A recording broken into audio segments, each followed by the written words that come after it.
আসসালামু আলাইকুম প্রিয় দর্শক, অন্য মঞ্চের আলোচনায় আজকে আমাদের অতিথি হিসেবে আছেন নিরঙ্কুশ বিজয় নিয়ে সরকার গঠন করতে যাচ্ছে বিএনপি। ফল গণনা ও ঘোষণায় দফায় দফায় কারচুপির অভিযোগ করলেও জামাত ইসলামী বিরোধী দল হিসেবে সংসদে যাচ্ছে। দেশীয় আন্তর্জাতিক গণমাধ্যমে এসব খবর ফলাও করে প্রচার পাচ্ছে। তবে ভোটের আগে ও পরে আন্তর্জাতিক গণমাধ্যমগুলোর মধ্যে একটি লক্ষণীয় ইস্যু হচ্ছে আওয়ামী লীগ ও দলটির উপর কার্যক্রম নিষিদ্ধ থাকার বিষয়টি। আন্তর্জাতিক নানা মহল থেকেও বিষয়টি আলোচনায় আসছে। কমনওয়েলথ ভোটের মাত্র একদিন আগে সরকারের সাথে বিষয়টি নিয়ে আলোচনা করেছিল, যেখানে সরকারের আইন উপদেষ্টা বলেছিলেন রিকনসিলিয়েশনের বিষয়টি পরে নির্বাচিত সরকার দেখবে। সেই নির্বাচিত সরকার এখন বিএনপির সাথে আলোচনায় বসতে আপত্তি নেই আওয়ামী লীগের। বাংলাদেশের সাবেক প্রধানমন্ত্রী শেখ হাসিনার ছেলে সজীব ওয়াজেদ জয় বলেছেন, দেশের প্রধানমন্ত্রী হিসেবে দায়িত্ব নেওয়ার পর তারেক রহমানের সঙ্গে আলোচনায় বসতে তার আপত্তি নেই। ব্রিটিশ টেলিভিশন আইটিভিকে দেয়া এক সাক্ষাৎকারে তিনি এই কথা জানিয়েছেন। গত বৃহস্পতিবার বাংলাদেশে যখন ত্রয়োদশ সংসদ নির্বাচন চলছিল, সে সময় ভিডিও কনফারেন্সের মাধ্যমে যুক্তরাষ্ট্রে অবস্থানরত জয়ের সাক্ষাৎকার নেন ব্রিটিশ সংবাদ মাধ্যম আইটিভি সাংবাদিক মাহাতির পাশা। বাংলাদেশ সময় শনিবার ভোরে সাক্ষাৎকারটি প্রচার করে আইটিভি। রাজনৈতিক উচ্চাকাঙ্ক্ষা নেই দাবি করলেও জয় বলেছেন তিনি বাংলাদেশে ফিরতে চান। বাংলাদেশের ত্রয়োদশ জাতীয় সংসদ নির্বাচনকে প্রহসন দাবি করলেও ২৪-এর আন্দোলন নিয়ন্ত্রণে দমনপীড়ন, তাতে আওয়ামী লীগ বা শেখ হাসিনার দায়। আওয়ামী লীগ সরকারের ভুল, শেখ হাসিনার মৃত্যুদণ্ডের রায়, তার দেশে ফেরার সম্ভাবনা, নির্বাচনের জামাতের উত্থান, আওয়ামী লীগের সংস্কার সহ বিভিন্ন বিষয়ে মাহাতির পাশার প্রশ্নের উত্তর দিয়েছেন সজীব ওয়াজেদ জয়। বিস্তারিত জানতে চলুন যাওয়া যাক বিশ্লেষণে।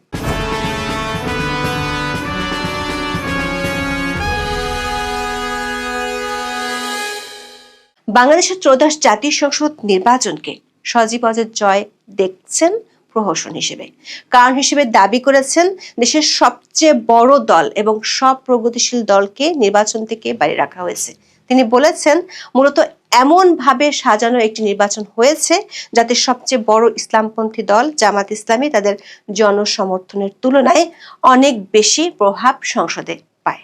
জয় দাবি করেন, এটি টেকসই হবে না, ভবিষ্যতে আরো অস্থিরতা সৃষ্টি করবে। জয় প্রশ্ন রেখেছেন, দেশের দুই প্রধান রাজনৈতিক দলের মধ্যে একটি নিষিদ্ধ এমন নির্বাচনকে কিভাবে গ্রহণযোগ্য বলা যায়? যুক্তরাজ্যে যদি টরি বা লিবারেলদের যে কোনো একটি দল নিষিদ্ধ করা হতো, সেটার সমতুল্য পরিস্থিতি এটা। তিনি প্রশ্ন রাখেন, যুক্তরাষ্ট্রে যদি ডেমোক্রেট বা রিপাবলিকানদের যে কোনো একটিকে নিষিদ্ধ করা হয়, তাহলে কি সেটিকে কোনোভাবে অবাধ ও সুষ্ঠু নির্বাচন বলা যাবে? তিনি মনে করেন, অনির্বাচিত একটি শাসন ব্যবস্থার নির্দেশে একটি রাজনৈতিক দলকে নিষিদ্ধ করা নজিরবিহীন ঘটনা। আওয়ামী লীগের শাসনামলে যে জামাত ইসলামীকে নিষিদ্ধ করা হয়েছিল, সে কথা মনে করিয়ে দিয়ে মাহাতির পাশা তখন প্রশ্ন করেন, বিষয়টি কিভাবে নজিরবিহীন হয়? এই প্রশ্নের উত্তরে মিস্টার জয় দাবি করেন, আওয়ামী লীগ সরকার জামাতকে নিষিদ্ধ করেনি, তারা নির্বাচনে অংশ নিতে পারেনি আদালতের রায়ের কারণে। জামাত তাদের গঠনতন্ত্র সংশোধন করলে আবার নির্বাচনে অংশ নিতে পারত। আইটিভির সাংবাদিক প্রশ্ন রাখেন, আওয়ামী লীগ আমলে ৩টি নির্বাচন নিয়েও কারচুপির ব্যাপক অভিযোগ ছিল। জবাব দিতে গিয়ে শেখ হাসিনার ছেলে সজীব ওয়াজেদ জয় দাবি করেন, বিষয়টি পুরোপুরি সঠিক নয়। তিনি বলেছেন, গত ৩বারের মধ্যে প্রথম ও তৃতীয়বার বিরোধী দল নির্বাচন বর্জন করেছিল। দ্বিতীয়বারের ক্ষেত্রে নির্বাচনের আগে জনমত জরিপগুলো, এমনকি আমেরিকানদের করা জরিপ সহ সব জরিপেই দেখা গিয়েছিল তাদের দল বিপুল ব্যবধানে জয়ী হবে।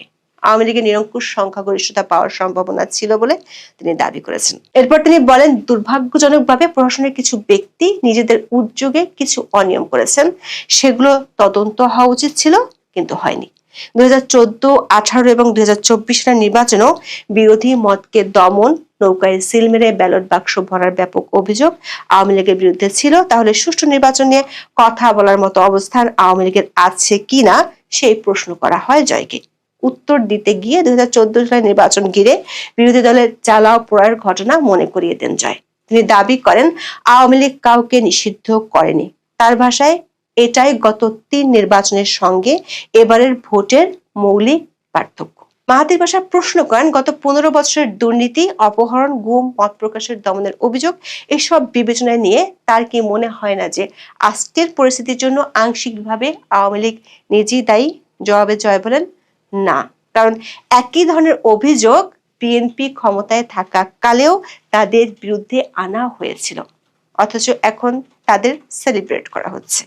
24-এর আন্দোলন নিয়ে এক প্রশ্নে আইটিভি সাংবাদিক বলেন, আপনি কি স্বীকার করেন আন্দোলন চলাকালে এমন কিছু ব্যর্থতা ছিল যা শেষ পর্যন্ত শেখ হাসিনার পতনের কারণ হয়েছে? জবাবে জয় কিছু ব্যর্থতা থাকার কথা স্বীকার করেন। তিনি বলেন, আন্দোলনটি শান্তিপূর্ণভাবে শুরু হয়েছিল, তাদের দাবি ছিল যৌক্তিক।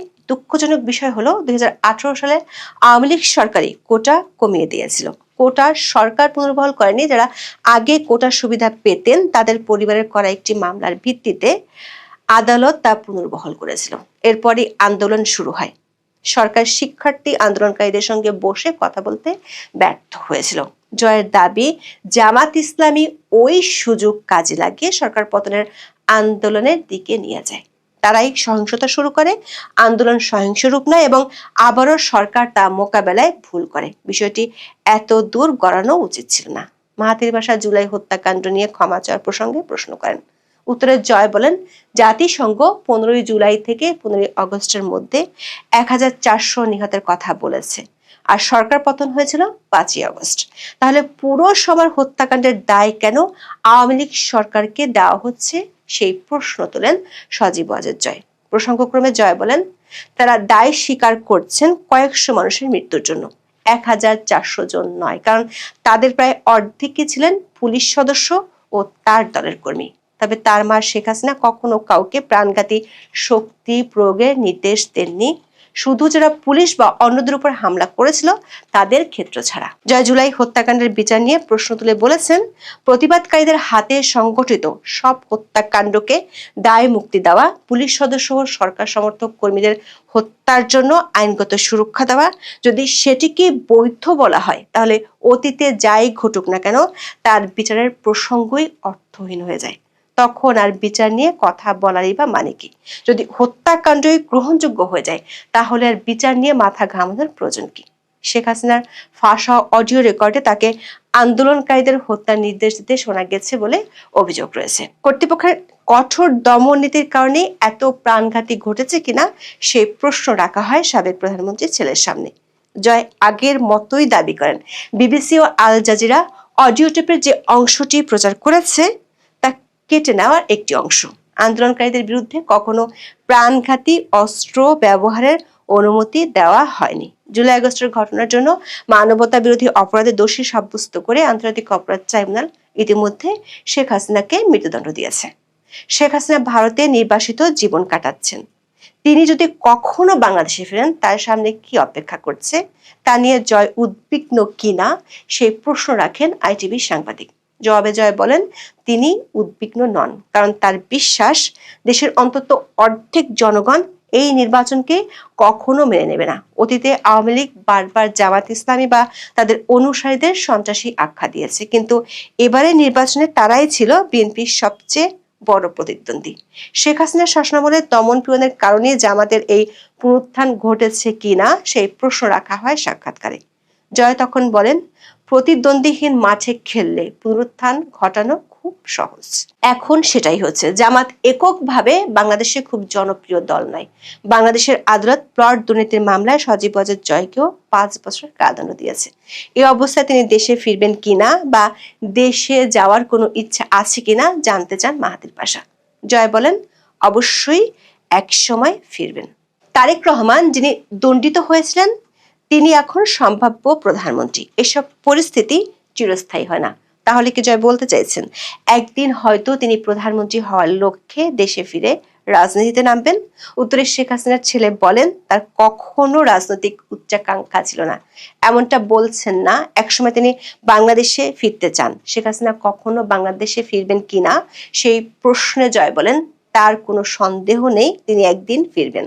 তিনি বহুদিন ধরেই অবসর নিতে চেয়েছেন। তার প্রায় পুরো জীবনই কেটেছে বাংলাদেশে। সেখানেই তিনি স্বচ্ছন্দ বোধ করেন কোনো এক সময় তিনি ফিরবেন। তবে এই মুহূর্তে শেখ হাসিনার দেশে ফেরা একেবারেই নিরাপদ হবে না বলে মনে করছেন জয়।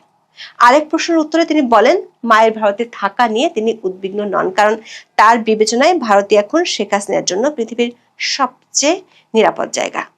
আওয়ামী লীগের সংস্কার দল গঠন নিয়ে প্রশ্ন করেন সাংবাদিক মাহাতির পাশা। জয় বলেন, এই মুহূর্তে আওয়ামী লীগ আছে নিপীড়ন আর নির্যাতনের মুখে। তিনি বলেন, তারা কারোর সঙ্গে কথা বলতে পারছে না, দলীয় বৈঠক করতে পারছেন না, সংবাদ সম্মেলন করতে পারছেন না, তাদের কার্যালয়গুলো পুড়িয়ে দেওয়া হয়েছে।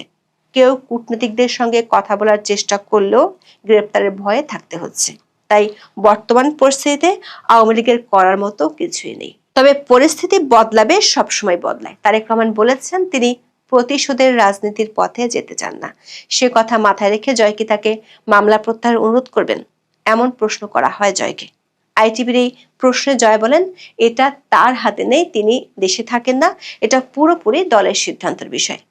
তারা কি করতে চায় সেটি তারাই ঠিক করবে। এই প্রসঙ্গে বলেন, বিএনপি বাংলাদেশের আরেকটি বড় রাজনৈতিক দল, অবশ্যই তাদের সঙ্গে কথা বলা উচিত। বিএনপি কখনোই নির্বাচন বর্জন করা উচিত হয়নি। তারেক রহমান যদি প্রধানমন্ত্রী হন তাহলে অবশ্যই তারা তার সঙ্গে কথা বলবেন এবং তার সঙ্গে কাজ করবেন। বাংলাদেশে মুজিব পরিবার ও জিয়া পরিবার বংশানুক্রমিক নেতৃত্ব নিয়ে অনেকে সমালোচনা করেন। এর অবসান হওয়া উচিত কি না সেই প্রশ্ন করা হয় সজীব ওয়াজেদ জয়কে। জবাবে তিনি বলেন, এটা কি বংশানুক্রমিক রাজনীতি? তারা নিজেরা রাজনীতিতে থাকতে চান নাকি তৃণমূল পর্যায়ের মানুষ দলীয় কাউন্সিলে বারবার ভোট দিয়ে নির্বাচিত করেন? জয় দাবি করেন, তিনি যদি বাংলাদেশের প্রধানমন্ত্রী হতে চাইতেন তাহলে অনেক আগেই হতে পারতেন। তার মা 1 দশকের বেশি সময় ধরে তাকে নির্বাচনে দাঁড়াতে, সংসদ সদস্য হতে উৎসাহ দিয়ে আসছিলেন। তাহলে কেন জয় প্রধানমন্ত্রী হতে চাননি? জবাবে জয়ের উত্তর ছিল, তিনি স্বাচ্ছন্দ্যে থাকতে পারলেই খুশি।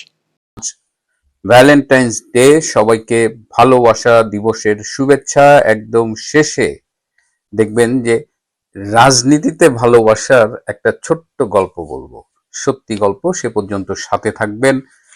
অবশেষে নির্বাচন হয়ে গেছে।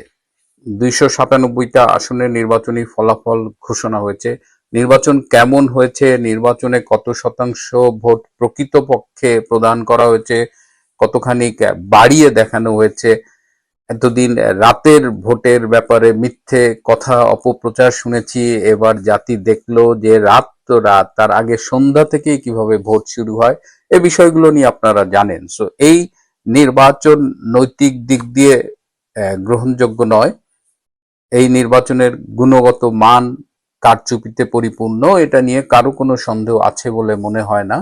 এবং গণভোট, এমপি আসনে প্রদত্ত ভোট এর গোঁজামিল, সেটা আমি গতকালই বলেছি। সংখ্যাতত্ত্বের যে জটিল ধাঁধায় আটকে গেছে আমাদের নির্বাচন কমিশন। এবং একটা ছোট্ট তথ্য দিই, ইভেন ঢাকা গুলশানের যে আসন যেখানে তারেক রহমান বিজয়ী হয়েছেন, সেখানে মোট ভোট হলো 3,33,318টা এবং সেখানে প্রদত্ত ভোট দেখানো হয়েছে 1,40,999টা। সেখানে হ্যাঁ ভোট পেয়েছে 5,47,284, 3,33,000 ভোট, সেখানে ভোট পেয়েছে 5,47,000। ঢাকার একদম গুলশানের মতো একটা ইম্পর্টেন্ট এলাকায়। সো আপনারা বুঝতেই পারেন যে এই পরিসংখ্যান নিয়ে কি সমস্যা হয়েছে। এখন তারেক রহমানের নেতৃত্বে বিএনপি সরকার গঠন করবে, এটা নিয়ে কারো কোনো সন্দেহ থাকার কথা নয়। কে শপথ পড়াবে নির্বাচিত এমপিদের, এটি প্রথম প্রশ্ন। আমাদের বিশিষ্ট আইন বিশারদ, দুর্নীতিবাজ এবং চরম মিথ্যেবাদী এবং শিক্ষক নামের কলঙ্ক ডক্টর আসিফ নজরুল, তিনি কি সব ফর্মুলা বের করেছেন। একবার বলছেন যে প্রধান নির্বাচন কমিশনার শপথ পড়াবেন, একবার বলছেন প্রধান বিচারপতি শপথ পড়াবেন। কিন্তু যতদূর শেষ খবর পেয়েছি, শেষ সংসদের স্পিকার ডক্টর শিরীন চৌধুরী এবং ডেপুটি স্পিকার টুকু ভাইকে তাদের খোঁজ নেওয়া হচ্ছে। শিরীন চৌধুরী ঢাকাতেই আছেন, ডেপুটি স্পিকার তিনি কারাবন্দী, তার শরীর কেমন আছে খোঁজ নিচ্ছেন। এবং বিএনপি ভাবছেন যে সংবিধানের ধারাবাহিকতা রক্ষার্থে এই শপথ পড়াবেন স্পিকার ডক্টর শিরীন চৌধুরী। তো এটি শোনা যাচ্ছে। এই নির্বাচনে যে পরাজিত হলো জামাত এবং এনসিপি, তাদের ক্ষমতায় আনার জন্য সবকিছু কিন্তু সূক্ষ্মভাবে রেডি ছিল। ডক্টর ইউনূসের প্রশাসন রেডি ছিল, ওয়াকার ব্যক্তিগতভাবে রেডি ছিল এবং পাকিস্তানি গোয়েন্দা সংস্থা ও তুরস্কের গোয়েন্দা সংস্থা তারা মাঠে প্রচুর কাজ করেছে, কিন্তু আলটিমেটলি এটা ব্যর্থ হয়েছে। সেটার চেয়েও ইম্পর্টেন্ট হলো আমরা ফেসবুকে বেশ কিছু স্ট্যাটাস দেখলাম, সেই স্ট্যাটাস গুলো দিয়েছে এনসিপির নেতারা, সার্জিস আছে, তারপরে হান্নান মাসুদ আছে, এরকম কয়েকজন, 4জন দিয়েছে। বিএনপি তাদের নেতাকর্মীদের বাড়িতে বাড়িতে গিয়ে অ্যাটাক করছে, ব্যাপক মাইর দিচ্ছে, কোথাও কোথাও গণপিটুনি, এবং খুব দুঃখজনক যে এনসিপির একজন তরুণীকে ধর্ষণ করে ফেলে রেখে গেছে। তো এই ধরনের অরাজকতা শুরু হয়ে গেছে, এবং এগুলো অবশ্যই নিন্দনীয়। কে করছে সেটির চাইতে কথা হলো যে এগুলো কখনোই কাম্য নয়। কিন্তু যে ভাষায় এনসিপির নেতারা কান্নাকাটি করছেন, তারা এই মবের বিরুদ্ধে কথা বলছেন, তখন সেইখানে ট্রল হচ্ছে পুরো সামাজিক যোগাযোগ মাধ্যমে যে তোমাদের যারা মারছে তারা তো মব করছে না বাবা, তারা প্রেসার গ্রুপ। এই ডাস্টবিন শফিকের সেই বিখ্যাত উক্তি যে এটা মব সন্ত্রাস না, প্রেসার গ্রুপ। এখন সেই প্রেসার গ্রুপের হিট টের পাচ্ছে এই সার্জিসের বা এই এনসিপির তরুণ নেতারা। এদিকে আমাদের বিভিন্ন জেলার প্রতিনিধিদের সাথে কথা বলে জেনেছি যে মানুষ নির্বাচনের ফল নিয়ে আনন্দিত বা বেদনার্ত হোক বা না হোক, সাধারণ মানুষের কিন্তু একটাই উচ্ছ্বাস, অবশেষে ওই ইনুস নামের আপদটা বাংলাদেশ থেকে বিদায় হবে। এই খুশিতেই বাংলাদেশের সংখ্যাগরিষ্ঠ মানুষ আজ আনন্দিত। এখন এইখানে আরেকটা খুব কনসার্ন আছে যে জামাত যে 68 আসনে জিতেছে এবং এনসিপি জিতেছে আরো কিছু, সব মিলিয়ে বোধহয় 75-76টা আসনে তারা জিতেছে। এর মধ্যে 24টা আসন কিন্তু ভারতের সাথে সীমান্ত এলাকা।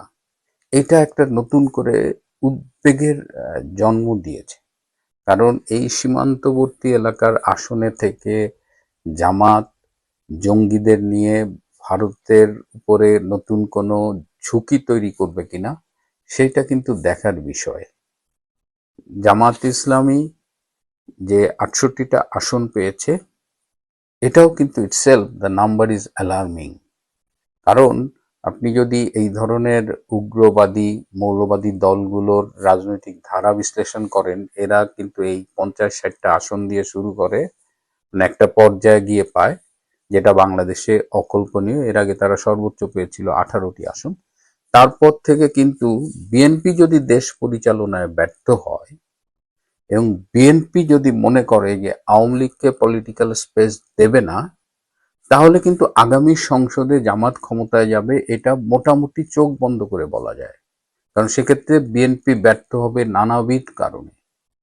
বিএনপির সামনে, তারেক রহমানের সামনে কি চ্যালেঞ্জ, এটা নিয়ে আমি আজকে নয় পরে কথা বলবো, কিন্তু এটা একটা খুব কনসার্ন যে বাংলাদেশে প্রথম ধাক্কায় জামাতের নিশ্চিত পরাজয় ঠেকিয়ে দিয়েছে কিন্তু বাংলাদেশের ভোটাররা। আমি খুব স্পেসিফিক্যালি বলি যে এই যে বিএনপির ভূমিধস বিজয়, অনেক আসনেই এই বিজয়ের পেছনে ভূমিকা রেখেছে সেখানকার আওয়ামী ভোটাররা।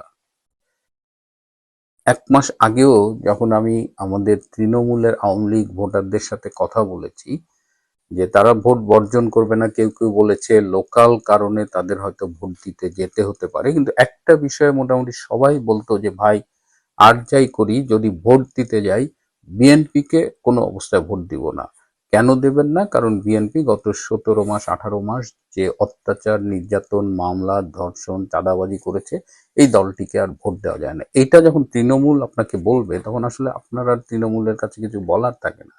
কিন্তু ঠিক ভোটের আগে আগে অনেক আসনেই তৃণমূল তার গত 17 মাসের নির্যাতন, কষ্ট, বেদনা এগুলোকে পাশে রেখে শুধুমাত্র জামাত ঠেকানোর জন্য অনেক আসনেই তারা বিএনপির প্রার্থীর পক্ষে কাজ করেছে বা অন্তত ভোট দিয়েছে। এটার মধ্য দিয়ে বাংলাদেশ কিন্তু এ যাত্রায় বড় রকমের একটা রক্ষা পেল। কারণ জামাতে ইসলাম ক্ষমতায় আসলে যেটা হবে, তারা ইরান স্টাইলের একটা আগ্রাসী সরকার পরিচালনা করার চেষ্টা করবে, নারীদের গৃহবন্দী করবে, বিকল্প সেনাবাহিনী তৈরি করবে, একদম একদম ইরান স্টাইলে। কিন্তু আমি সবসময় বলি যে জামাত ক্ষমতায় গেলে বাংলাদেশ না হবে ইরান, না হবে আফগানিস্তান। কারণ আফগানিস্তান তারা আসলে লড়াকু, তারা একটা, আপনি সেই আদর্শ সমর্থন না করলেও তারা একটা আদর্শের জন্য লড়াই করে। ইরানের কালচারাল সোশ্যাল অনেক অ্যাচিভমেন্ট আছে, তাদের সায়েন্টিফিক অনেক ডেভেলপমেন্ট আছে, কিন্তু জামাতের এইসব নাই। জামাত সর্বোচ্চ বাংলাদেশটাকে একটা মিনি পাকিস্তানে রূপান্তরিত করতে পারে, আর সাথে ইরানের যে খারাপ দিকগুলো আছে সেগুলো অ্যাডাপ্ট করতে পারে। তো সেই জায়গা থেকে আওয়ামী লীগের এই যে আমি বলবো এক ধরনের ত্যাগ, হ্যাঁ, সেটিকে আমাদের অবশ্যই প্রশংসা করতে হবে। এখন বিএনপি কি করবে সেটা নিয়ে আমি পরে কথা বলবো। আমি একটু আগেই যেটা বললাম, আরেকটা বিষয় যে তারেক রহমান নির্বাচিত হওয়ার সাথে সাথে সরকারিভাবে ফলাফল ঘোষণার আগেই সবার আগে কিন্তু অভিনন্দন জানিয়েছেন ভারতের প্রধানমন্ত্রী নরেন্দ্র মোদী। এইটা নিয়ে কিন্তু ভারতেও কথা উঠেছে যে আপনি এই সবার আগে এত দ্রুত কেন করলেন, কিন্তু ভারতের এখানে একটা পলিটিক্স আছে। এখানে তো লুকোবার কিছু নেই যে তারেক রহমান এই দেশে এসেছেন, নির্বাচন করছেন, তিনি কিন্তু 5ই আগস্ট 24-এর পরপরই আসেননি। এই নেগোসিয়েশনে ভারতের একটা হিউজ রোল ছিল, এবং ভারতের ইংল্যান্ডের যে হাই কমিশনার তিনি কিন্তু তারেক রহমানের সাথে একাধিকবার মিটিং করেছেন। ভারতীয় একাধিক প্রতিনিধি তারেক রহমানের সাথে মিটিং করেছেন, সবকিছু ক্লিয়ারেন্স পাওয়ার পরে তারেক রহমান বাংলাদেশে এসেছেন। কি কি শর্তে এসেছেন সেটি সময়ই বলে দেবে। তো এই জায়গায় দেখলাম যে ডক্টর ইউনূস আজকে অভিনন্দন জানিয়েছে। সারা পৃথিবী কিন্তু অনেকেই তারেক রহমানকে অভিনন্দন জানিয়ে ফেলেছে, কিন্তু ডক্টর ইউনূস আসলে অনেক কষ্টে এই অভিনন্দনটি জানিয়েছেন। আরেকটা ছোট্ট খবর যে জামাত ইসলামের পক্ষ থেকে কিন্তু শেখ হাসিনার সাথে যোগাযোগের একটা চেষ্টা নির্বাচনের আগেই ছিল। এখনো এনসিপি জামাত যারা চেষ্টা করছে শেখ হাসিনার সাথে একটা নেগোসিয়েট করার জন্য, কিন্তু শেখ হাসিনা এই ব্যাপারে একদম অনড়, তাদের সাথে কোনো নেগোসিয়েশন নাই। যাই হোক, শুরুতেই যেটা বললাম ভালোবাসা দিবসের কথা, আহ, আমাদের বাংলাদেশ আওয়ামী লীগ নেত্রী শেখ হাসিনা তিনি এই নির্বাচনটিকে বর্জনের আহ্বান জানিয়েছিলেন, শান্তিপূর্ণ বর্জন। আওয়ামী লীগ কিন্তু কোনো রকমের ভায়োলেন্সের দিকে যায়নি, এটা আমি প্রশংসা করি। এবং তিনি আসলে মানুষের কোর্টে বল ছুড়ে দিয়ে দেখেছিলেন যে মানুষ আসলে কি করে। কারণ একাধিকবার আমি নেত্রী শেখ হাসিনাকে বলতে শুনেছি যে রাজনীতিতে যাই করেন না কেন দিনের শেষে জনগণই আপনার জন্য শেষ আস্থার জায়গা। এই ভোটার টার্ন আউট দেখে আমি যেটা বলেছি যে 14 to 15% real voter turn out ছিল, সেটি জানার পরে শেখ হাসিনা একটি কথাই বলেছেন যেটা খুব হৃদয় ছুঁয়ে যায়, বাংলার মানুষ আমাকে এখনো ভালোবাসে। আজকের এই ভালোবাসা দিবসে জননেত্রী শেখ হাসিনা, আমাদের নেত্রী বঙ্গবন্ধু কন্যা, আপনাকে ভালোবাসা দিবসের শুভেচ্ছা। বাংলার